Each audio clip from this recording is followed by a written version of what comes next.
National award పై కీలక వ్యాఖ్యలు చేశారు మెగాస్టార్ చిరంజీవి. జాతీయ అవార్డులు రావడానికి చాలా దారులు ఉంటాయన్నారు మెగాస్టార్.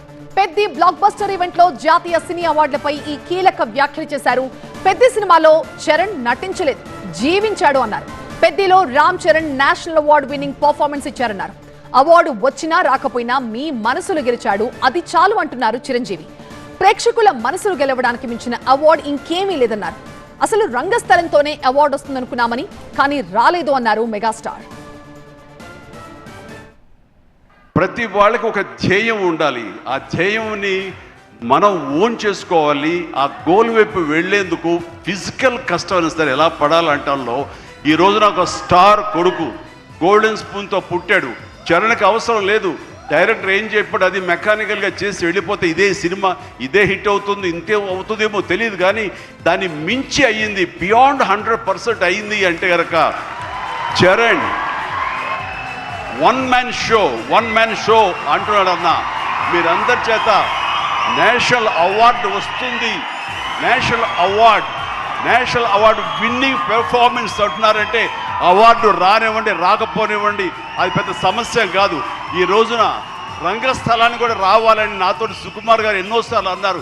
ఇది అవార్డు విన్నింగ్ పెర్ఫార్మెన్స్ అని అంత బాగా చేశాడు మన చరణ్ అంటూ. అంటే అవార్డు రావాల్సిన అవసరం లేదు. అవార్డు రావడం ఎన్నో దారులు ఉంటాయి, రావచ్చు రాకపోవచ్చు. బట్ ప్రజల మనుషుల్లో ఎంత అత్యుత్తమ నటన ఇచ్చాడు అన్నారే, దాన్ని మించిన అవార్డు ఇంకోటి ఉండదు అనేది నేను ప్రగాఢంగా నమ్మిన విషయం. కాబట్టి చరణ్ వాళ్ళందరూ ఒక way of expression award winning performance అంటుంటే కనుక థ్యాంక్ యూ సో మచ్ అనుకోవాలి. కానీ ఈ సినిమాలో తన బాడీగా ట్రాన్స్ఫార్మ్ అయ్యింది. నేను ఎవ్రీ డే ఇంట్లో చూసేవాడిని.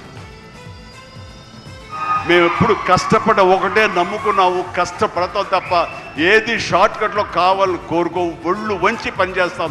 ఈ రోజుకి అదే. అండ్ చరణ్ ఈ సినిమాలో తను నటించలేదు, జీవించాడు. అందుకనే ఇక చిరంజీవి కాదు, తను చరణ్ జీవి అని మీ నుంచి వచ్చిన మాట ఇది. నిన్న కూడా ఢిల్లీలో పిఎం గారు నరేంద్ర మోడీ గారితో పాటు తను కూడా ఒక కాంక్లేవ్లో పాల్గొన్నాడు. రిపబ్లిక్ టీవీ కాంక్లేవ్లో పాల్గొన్నప్పుడు వాళ్ళు కొత్త కాయినేజ్ పెట్టారు, న్యూ ఏజ్ మెగాస్టార్ అని.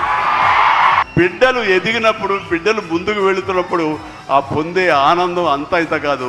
సో ఈ రోజున ఈ పెద్ది తర్వాత రంగస్థలంలో కొంతవరకు, ఇప్పుడు ఈ పెద్ది తర్వాత పుత్రోత్సాహం అనేది 100% నేను ఫీల్ అవుతున్నాను. అన్నట్లుగా మరి బిడ్డ పైకి వచ్చాడు, బిడ్డ ఫుల్ ఫిట్గా చేస్తాడు కదా, ఇంకా మీరు చెయ్యాలంటే ఆ విషయం మాత్రం ఎస్ చెయ్యాలి. ఇది పని చేయటంలో ఆనందం ఉంది, పని చేయటంలో ఒక ఎనర్జీ ఉంటుంది. సో అది పూర్తిగా జీవితకాలం అనుభవించిన నాకు, 47 సంవత్సరాల పాటు అనుభవించిన నాకు ఆ పని అంటే ఆ ఉత్సాహం అంతే. ఆర్టిస్టులు అనేవాళ్ళు వాళ్ళు క్యారెక్టర్లో ఎమోషన్ వాళ్ళు ఓన్ చేసుకుని ఫీల్ అవ్వాలి తప్ప వాళ్ళు ముఖవళికలతోటి, ఫేషియల్ ఎక్స్ప్రెషన్స్ తోటి, ఫేషియల్ మజిల్స్ తోటి రాణించి రక్తి కట్టించాలన్నది పెర్ఫెక్ట్ యాక్షన్ కాదు. చాలామంది గొప్ప యాక్టర్లు ఉంటారు, వాళ్ళందరూ కూడా వాళ్ళు తెర మీద బాధపడుతూ మనల్ని బాధ పెడతారు. కానీ లోపల ఉన్న ఫీల్ని వాళ్ళు ఫీల్ అవుతూ తన మనసు లోపల అంతర్గతంగా ఏమి ఫీల్ అవుతాడో దాన్ని కళ్ళ ద్వారా మాత్రమే చూపిస్తూ మనల్ని కంటదరి పెట్టించే విధంగా చేశాడే, అది పరిపూర్ణమైనటువంటి నటన, పరిపక్వత ఉన్నటువంటి నటన. ఈ రోజున రామ్ చరణ్లో పరిపూర్ణత, పరిపక్వతను నేను 100% నేను సాటిస్ఫై అయ్యే విధంగా చేయగలిగాడు. మీరందరూ కూడా ఆశీస్సులు అందించే విధంగా, దాన్ని ఆమోదించే విధంగా ఈ రోజున తెర మీదకి కనిపించిందంటే కనుక అది దాన్ని మనస్ఫూర్తిగా ప్రతి ఒక్కళ్ళం అభినందించాల్సినటువంటి ఇది.